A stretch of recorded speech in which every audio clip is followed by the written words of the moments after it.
আজ 5 সেপ্টেম্বর শিক্ষক দিবস ছিল।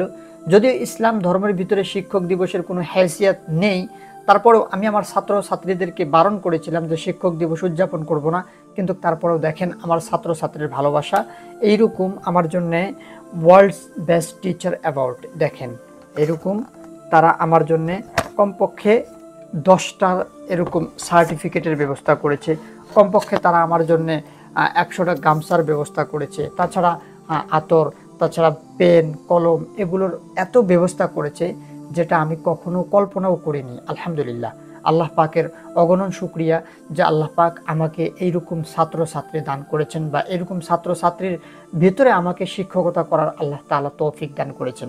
হাদিস শরীফের ভিতরে আল্লাহর রাসূল সাল্লাল্লাহু আলাইহি সাল্লাম বলতেছেন, খায়রুকুম মান তাআল্লামাল কুরআনা ওয়া আল্লামা, যে তোমাদের ভিতরে সবথেকে উত্তম ওই ব্যক্তি যে ব্যক্তি দ্বীনের তালিম শেখে এবং অন্যদেরকে শিখায়। আপনারা যারা মাদ্রাসা পড়েছেন, বাসায় এমনি বসে আছেন, তাদের কাছে রিকোয়েস্ট করজোর করে অনুরোধ করি আপনারা আপনাদের গ্রামে সুবাহি মক্তবের ইন্তজাম করেন, সুবাহি মক্তবের নিজাম শুরু করেন। যতদিন পর্যন্ত মুসলমান তাদের প্রতিটা গ্রামে সুবাহি মক্তবের নিজাম শুরু না করবে ততদিন পর্যন্ত মুসলমান উন্নতি করতে পারবে না। লিখে নেন কথাটা।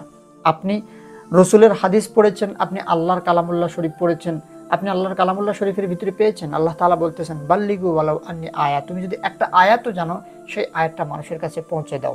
মনে রাখবেন আপনার গ্রামে যত ছাত্রছাত্রী রয়েছে তারা যদি দ্বীনের ইলম শিক্ষা না করে মরে যায়, কিয়ামতের দিন আল্লাহ তাআলা আপনাকে জিজ্ঞেস করবে যে আপনাকে দ্বীনের ইলম শিক্ষা করার যোগ্যতা দিয়েছিলাম বা আপনি দ্বীনের ইলম শিক্ষা করেছিলেন, আপনি সেই দ্বীনের ইলম কয়জনকে শিক্ষা দিয়েছেন। এই জন্যে যারা ওলামায়ে কেরাম আছেন তারা নিজেদের গ্রামে সুবাহি মক্তবের ইন্তজাম শুরু করেন, সুবাহি মক্তবের নিজাম শুরু করেন। মানুষের ঘরে ঘরে যান, মানুষের হাত পাও ধরে রিকোয়েস্ট করে তাদের ছাত্র, তাদের সন্তান, তাদের ছাত্রীকে নেন, এক জায়গায় জমা করে সমাজের থেকে যা হোক মানে সহযোগিতা নিয়ে তাদেরকে দ্বীনের ইলম দেওয়া শিক্ষা করেন।